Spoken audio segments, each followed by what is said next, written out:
3 sore saatnya kita nanak nasi buat buka puasa.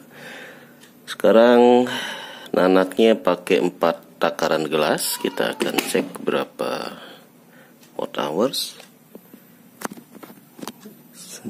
Tadi sudah kita pakai 669 buat pompa air. Ternyata untuk pompa air 2 kali pengisian pagi dan sampai sore menghabiskan sekitar 669 watt hours atau 0,6 kWh berarti.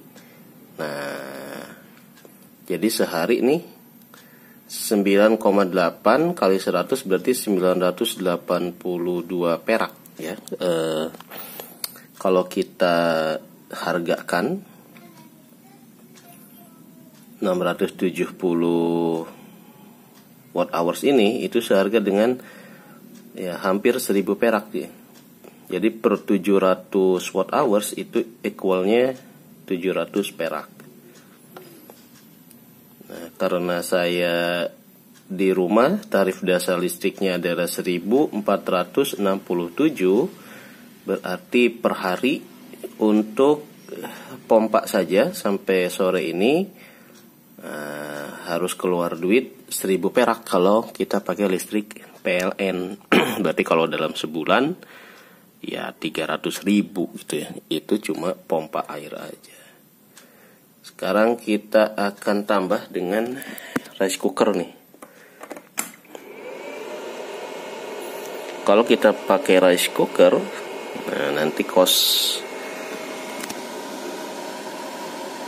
di wattmeter ini akan jadi berapa? Nah ini 1,7 ampere, paling tinggi 500. Nah sekarang rice cooker sekitar 390 watt. Yang di bawah adalah biayanya. Biaya ini adalah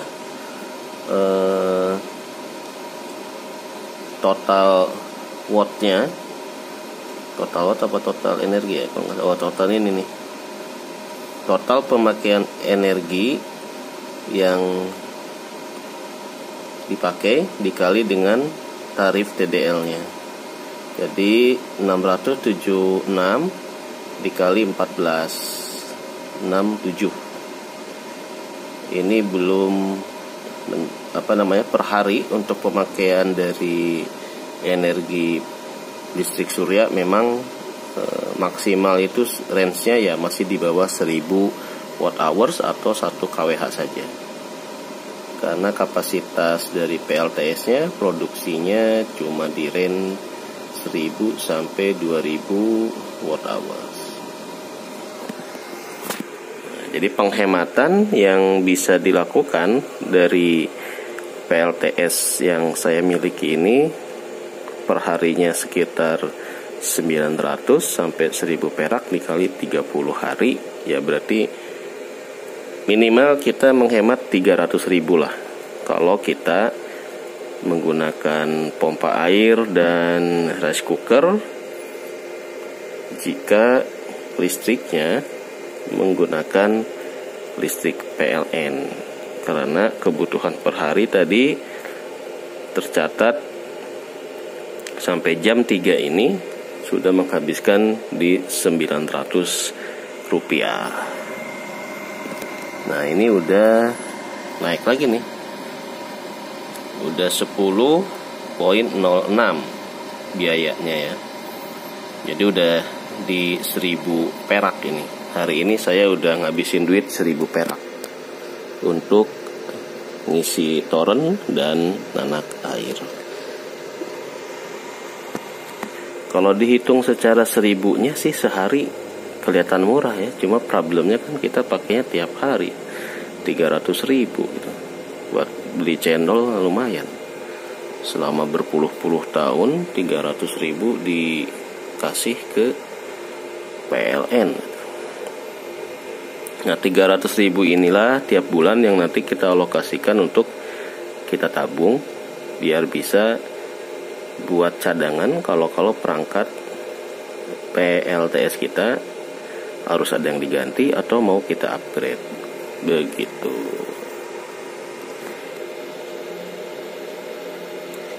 Nah, jadi penghematannya di mana sih kalau pakai PLTS? Ya, penghematannya kalau listrik PLN-nya tarifnya nggak naik terus, di situ kita hemat. Yang keduanya, ya kalau kita dari penghematan itu kita upgrade lagi, berarti semua perangkat yang ada di rumah kita itu bisa kita geser 100% dengan listrik surya ini. Kalau uang kita udah bisa mengupgrade dan produksinya bisa mengcover semua kebutuhan energi listrik di rumah kita. Nah, berapakah total investasi yang harus kita habiskan untuk sekedar ngehemat 1.000 perak per hari? Nah, itu baru tuh. Jadi untuk menghemat 1.000 rupiah per hari, kita harus keluarin duit di awal sekian. Nah, jadi kalau kata orang, ngapain ngabisin duit berjuta-juta kalau ngehemat cuma 1.000 perak. Nah, ini nih yang menarik, ya. Apakah 1.000 perak itu identik dengan 1.000 perak yang hanya selembar kertas, atau 1.000 perak itu ada nilai-nilai value yang justru intangible gitu ya, yang nggak bisa dikonversi kepada nilai uang? Apa itu? Nah, identiknya ginilah persamaannya. Kenapa sih Gojek itu dibilang valuasinya tinggi, triliunan, unicorn gitu? Nah, kita ternyata bisa menciptakan unicorn sendiri. Kenapa? Karena ya ada value-nya. Dari bikin PLTS ini ada sesuatu yang membuat ini dibilang jadi masa depan. Gojek itu value-nya tinggi karena dibilang masa depan. Data customer dia dapatkan, perilaku customer dia dapatkan, dan itulah yang dijual. Nah, sekarang dengan mengulik atau mengoprek atau mendalami PLTS ini, apa sih yang dijual? Kan begitu ya.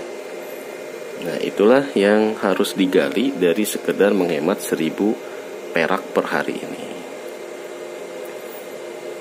Kalau dengan sekarang aja kita dapat listrik gratis nih, cuma nyalain pompa air, nyalain rice cooker. Nah, gimana kalau listriknya kita simpan ke aki, terus akinya kita taruh di sepeda listrik anak-anak yang tadinya biasa bayar pakai Gojek, sekarang anak-anak jadi punya sepeda listrik. Nah, itulah yang dimaksud dengan value. Ada turunannya, ada derivatifnya dari aplikasi pemakaian si PLTS ini. Ini yang menarik sebetulnya, bahwa dengan bisa menciptakan energi listrik sendiri, peluang kita untuk memanfaatkan listrik yang ada di tangan kita, di dalam genggaman kita, itu jadi lebih besar. Kita punya sepeda listrik, ya tinggal ngecas sendiri. Punya motor listrik, ya ngecas aja sendiri ya. Kenapa? Karena kita udah bisa menciptakan energi listriknya sendiri gitu. Gitu sih kata orang ya. Saya juga cuma belajar dari orang. Oke. Kita akan tinggalkan. Kita akan back to laptop, kembali kepada kerjaan yang harus kita bereskan. Jadi salam penghematan 1.000 rupiah per hari. Wassalam.